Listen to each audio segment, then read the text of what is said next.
ಒಂದು ಸಾವಿನಿಂದ ಇಡೀ ಕುಟುಂಬ ಹೇಗೆ ಆರ್ಥಿಕತೆಯಲ್ಲಿ ಮೇಲ್ಮಟ್ಟಕ್ಕೆ ಬಂತು, ಅದೇ ರೀತಿ ಈ ಹೋರಾಟದಿಂದ ಮಹೇಶೆಟ್ಟಿ ತಿಮ್ಮರೊಡೆಯವರು ಸಾಕಷ್ಟು ಹಣ ಮಾಡಿದ್ದಾರೆ. ಲೆಕ್ಕಾಚಾರದ ಪ್ರಕಾರ ಮಹೇಶೆಟ್ಟಿಯವರ ಅಕೌಂಟಿಗೆ ಸುಮಾರು 2,43,00,000 ರೂಪಾಯಿಗಳು ವಿವಿಧ ಬ್ಯಾಂಕ್ ಖಾತೆಗಳಿಂದ ಸಂದಾಯ ಆಗಿದೆ. ಸೌಜನ್ಯ ಎನ್ನುವ ಹೆಣ್ಣು ಮಗಳು ಒಂದು ಚಿನ್ನದ ಮೊಟ್ಟೆ ಇಡುವ ಕೋಳಿ.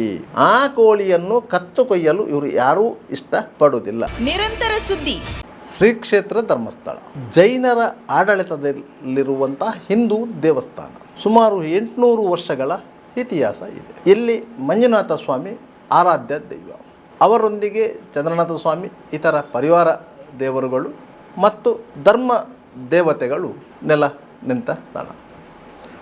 ಕೋಟ್ಯಂತರ ಭಕ್ತರು ಆರಾಧನೆ ಮಾಡುತ್ತಿರುವಂತಹ ಪರಮ ಪವಿತ್ರ ಪುಣ್ಯ ನೆಲ.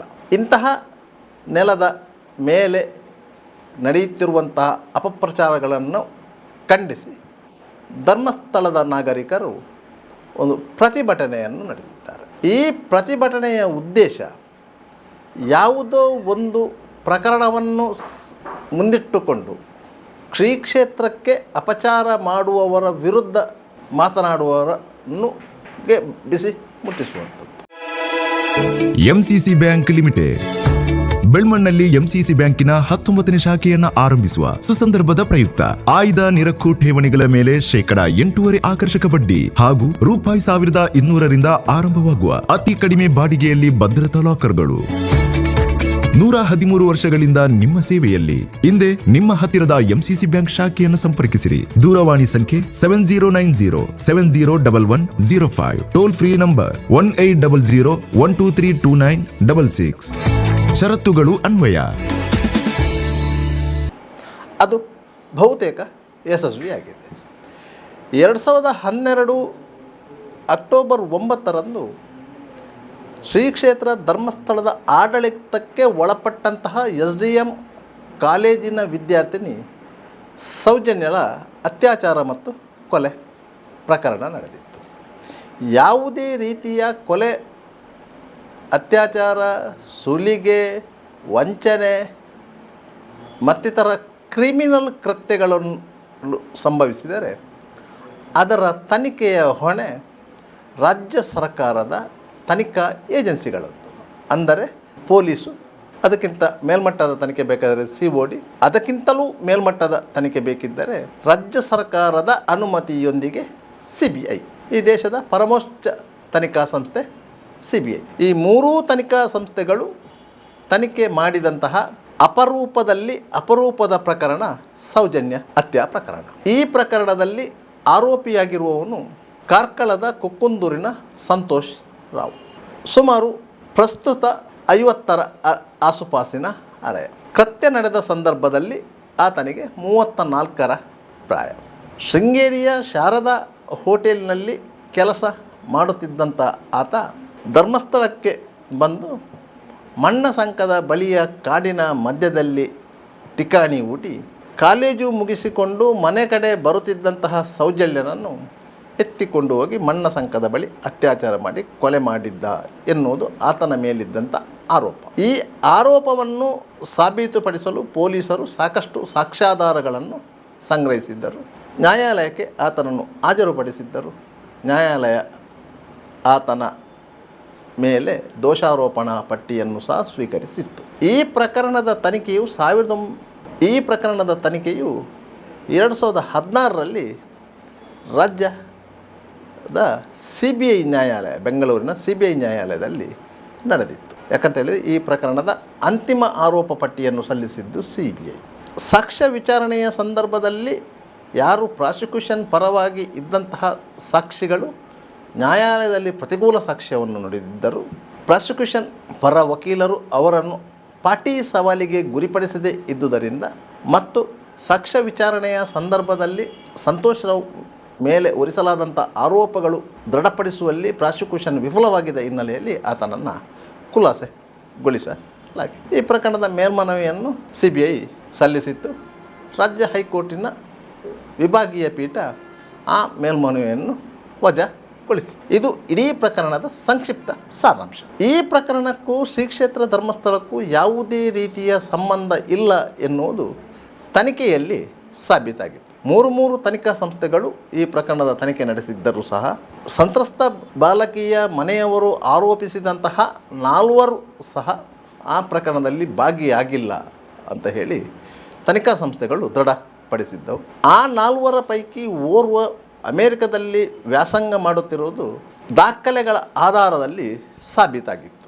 3 ಆ ಸಂದರ್ಭದಲ್ಲಿ ಧರ್ಮಸ್ಥಳ ಪರಿಸರದಲ್ಲಿ ಇದ್ದರು ಎನ್ನುವ ಕಾರಣಕ್ಕಾಗಿ ಅವರೇ ಸ್ವಯಂ ಪ್ರೇರಿತವಾಗಿ ವೈಜ್ಞಾನಿಕ ತನಿಖೆಗೆ ಒಳಪಟ್ಟಿದ್ದರು. ಅವರು COD ಮತ್ತು CBI ಎರಡೂ ತನಿಖಾ ಸಂಸ್ಥೆಗಳ ಅಧಿಕಾರಿಗಳು ನಡೆಸಿದಂತಹ ವಿಚಾರಣೆಯ ಸಂದರ್ಭದಲ್ಲಿ ಯಾವ ಹೇಳಿಕೆಗಳನ್ನು ದಾಖಲಿಸಿಕೊಂಡಿದ್ದರೋ ಅದು ಅವರ ವೈಜ್ಞಾನಿಕ ತನಿಖೆಯಲ್ಲಿ ಸಾಬೀತಾಗಿತ್ತು. ಇಡೀ ಪ್ರಕರಣದಲ್ಲಿ ವೈಜ್ಞಾನಿಕ ತನಿಖೆಗೆ ಒಳಪಡದಂಥ ವ್ಯಕ್ತಿ ಅಂತ ಇದ್ದರೆ ಅದು ಆರೋಪಿ ಸಂತೋಷ್ ರಾವ್. ಈ ಸಂತೋಷ್ ರಾವ್ನ ಪರವಾಗಿ ನ್ಯಾಯಾಲಯದಲ್ಲಿ ಜಾಮೀನು ಅರ್ಜಿ ಸಲ್ಲಿಸಲಾಗಿತ್ತು. 2 ಬಾರಿ ಜಾಮೀನು ಅರ್ಜಿ ರಿಜೆಕ್ಟ್ ಆಗಿತ್ತು. ತದನಂತರ ಹೈಕೋರ್ಟಿನ ಸೂಚನೆಯನ್ವಯ ಒಟ್ಟು 16 ಮಂದಿ ಪ್ರಮುಖ ಸಾಕ್ಷಿದಾರರ ಸಾಕ್ಷ್ಯ ಹೇಳಿಕೆಗಳನ್ನು ದಾಖಲಿಸಿದ ನಂತರ ಆತನ ಜಾಮೀನು ಅರ್ಜಿಯನ್ನು ಪರಿಗಣಿಸಬಹುದೆಂದು ಹೈಕೋರ್ಟ್ ನೀಡಿದಂಥ ಸೂಚನೆ ಅನ್ವಯ ಮತ್ತೆ ಜಾಮೀನು ಅರ್ಜಿಯನ್ನು ಸಲ್ಲಿಸಲಾಗಿತ್ತು. ಅದೂ ರಿಜೆಕ್ಟ್ ಆಗಿತ್ತು. ತದನಂತರ ಹೈಕೋರ್ಟ್ ಆತನಿಗೆ ಜಾಮೀನು ನೀಡಿತ್ತು. ಜಾಮೀನು ನೀಡಿದ ನಂತರ ಸುಮಾರು 1 ವರ್ಷಗಳಿಗಿಂತ ಅಧಿಕ ಕಾಲ ಸಂತೋಷ್ ರಾವ್ ನ್ಯಾಯಾಂಗ ಬಂಧನದಲ್ಲಿಯೇ ಇದ್ದ. ಯಾಕಂತೇಳಿ ಹೇಳಿದರೆ ನ್ಯಾಯಾಲಯ ಸೂಚಿಸಿದಂಥ ಭದ್ರತಾ ಖಾತರಿಯನ್ನು ಸಲ್ಲಿಸದೇ ಇದ್ದುದರಿಂದ ಆತ ಬಿಡುಗಡೆಯಾಗಿರಲಿಲ್ಲ. ಆತನ ಮನೆಯವರು ಆತನಿಗೆ ಜಾಮೀನು ಕೊಡಲು ನಿರಾಕರಿಸಿದ್ದರು. ಅದೂ ಅಲ್ಲದೆ ಆತನ ಪರವಾಗಿ ಅವರು ವಕೀಲರನ್ನು ನೇಮಿಸಿರಲಿಲ್ಲ. ಆದರೆ ಆತನ ಪರವಾಗಿ ವಕೀಲರನ್ನು ನೇಮಿಸಿದ್ದು ಸೌಜನ್ಯ ಪರ ಹೋರಾಟಗಾರರೆಂದೇ ಗುರುತಿಸಿಕೊಂಡಿರುವಂಥ ಮಹೇಶ್ ಶೆಟ್ಟಿ ತಿಮರೋಡಿಯವರು. ಒಂದು ಹೆಣ್ಣಿನ ಅತ್ಯಾಚಾರ ಮತ್ತು ಕೊಲೆ ಪ್ರಕರಣದ ಆರೋಪಿಯ ಪರವಾಗಿ ಮಹೇಶ್ ಶೆಟ್ಟಿ ತಿಮರೋಡಿ ಅವರು ಆತನಿಗೆ ಜಾಮೀನು ಕೊಡಿಸುವಂತಹ ಜವಾಬ್ದಾರಿಯನ್ನು ಹೊತ್ತುಕೊಂಡಿದ್ದರು. ನ್ಯಾಯಾಲಯ ಆದೇಶ ನೀಡಿದ 1 ವರ್ಷದ ಬಳಿಕ ಸಾತನೂರಿನ ವ್ಯಕ್ತಿಯೊಬ್ಬರನ್ನು ಎಂಗೇಜ್ ಮಾಡಿ ಆತನಿಗೆ ಜಾಮೀನು ಕೊಡಿಸಿದ್ದರು. ಅದರಿಂದ ಆತ ಜಾಮೀನಿನ ಮೇಲೆಗೆ ಬಿಡುಗಡೆಗೊಂಡಿದ್ದ.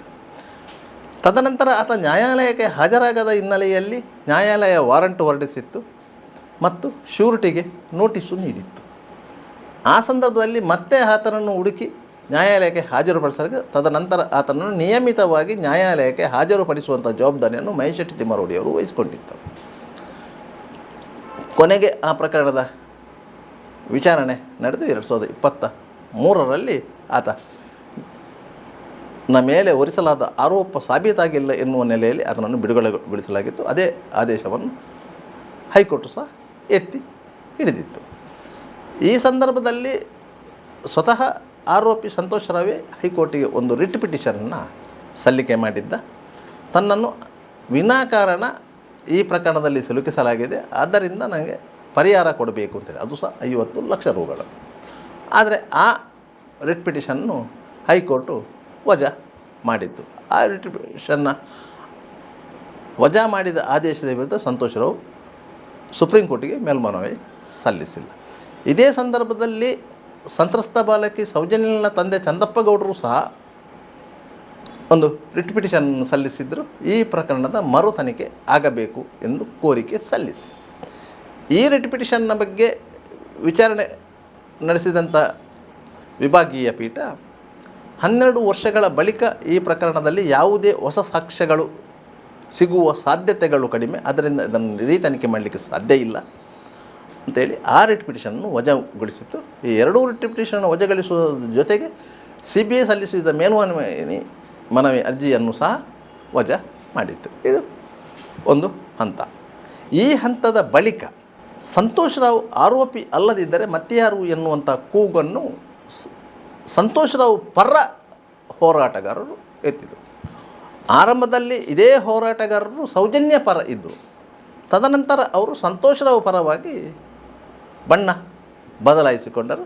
ಸಂತೋಷ್ ರಾವ್ ಪರವಾಗಿಯೇ ಅವರು ಎಲ್ಲ ರೀತಿಯಲ್ಲಿ ಆತನನ್ನು ಬಿಡುಗಡೆಗೊಳಿಸುವಂತಹ ಪ್ರಯತ್ನದಲ್ಲಿ ಯಶಸ್ವಿಯಾಗಿದ್ದರು.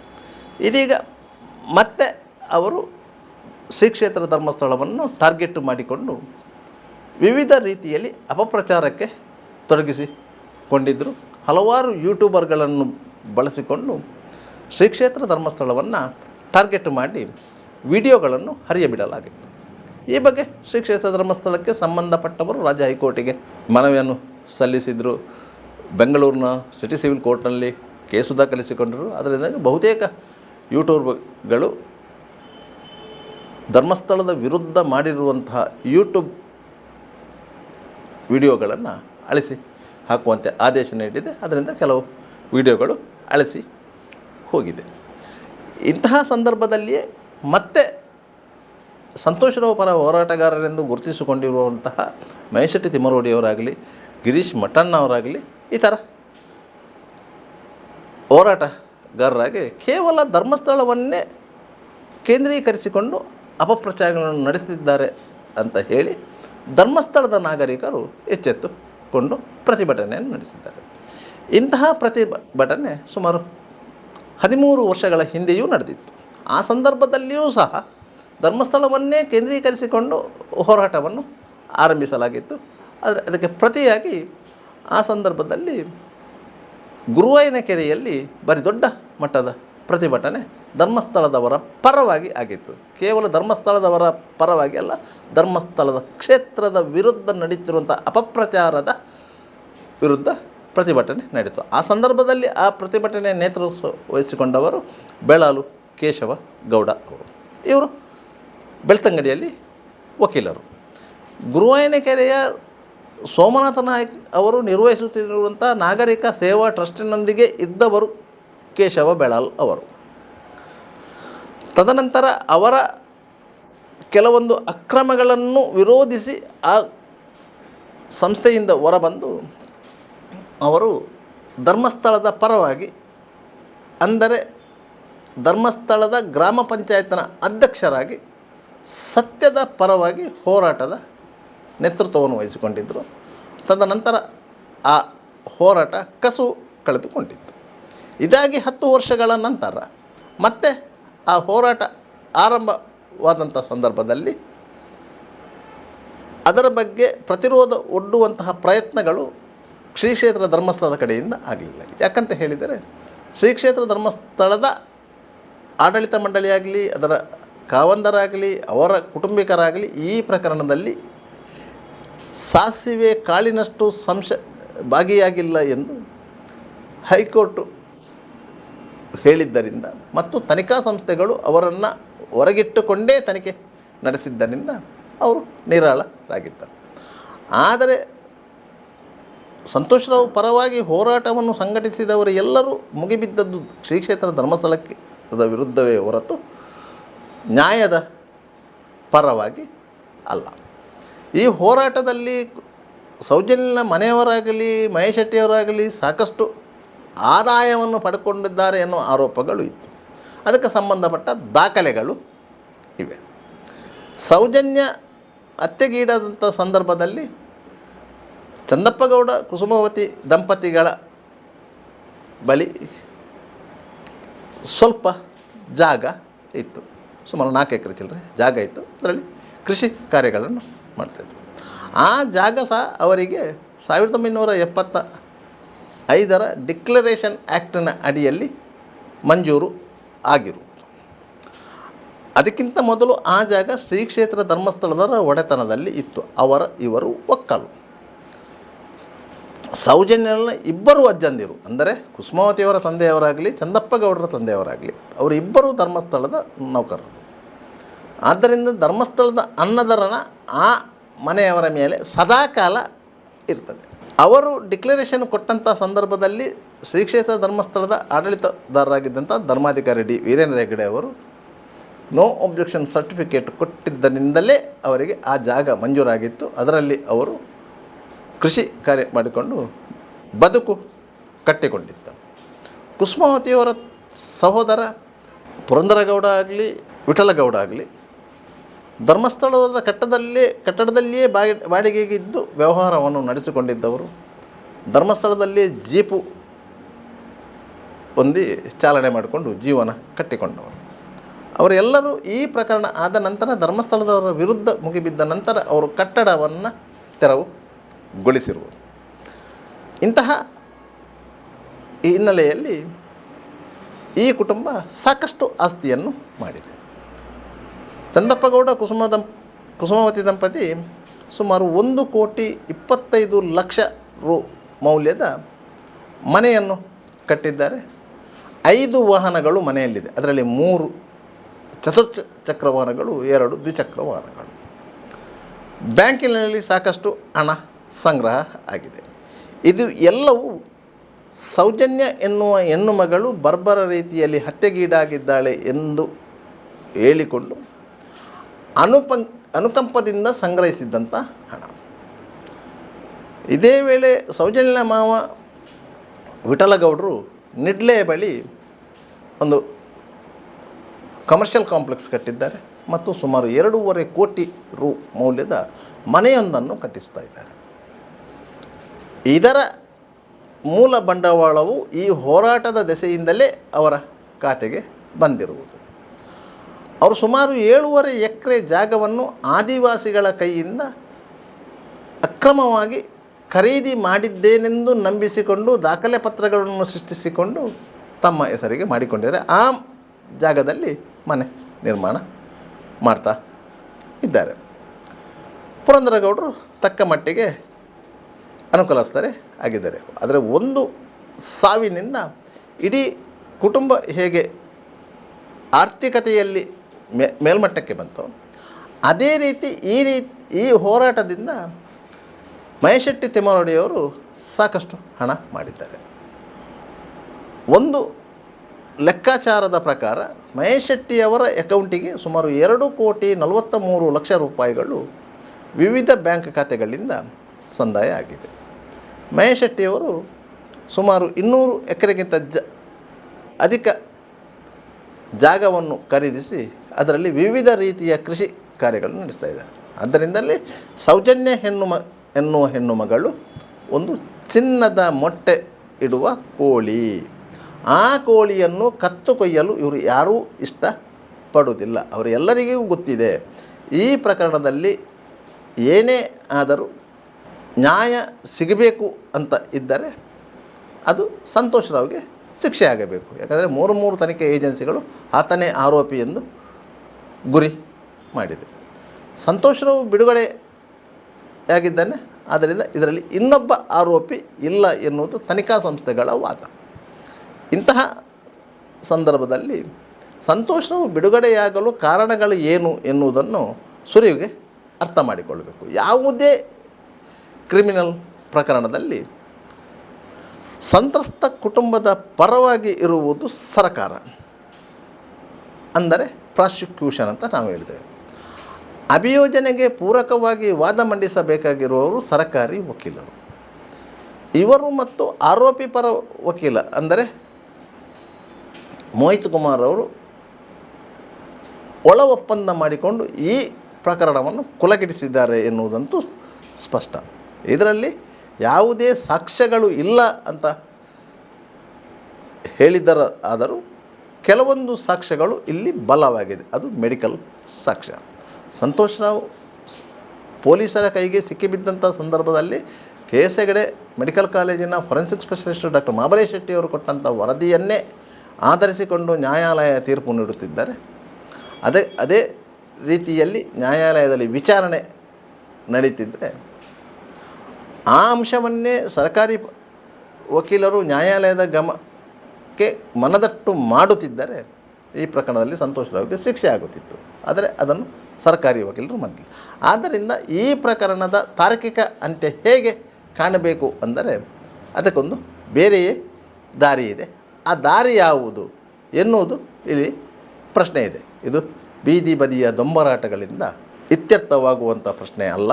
ಇದು ಕೇವಲ ನ್ಯಾಯಾಂಗ ವ್ಯವಸ್ಥೆಯಲ್ಲಿ ಇತ್ಯರ್ಥವಾಗುವಂಥ ಪ್ರಶ್ನೆ. ನಿರಂತರ ಸುದ್ದಿ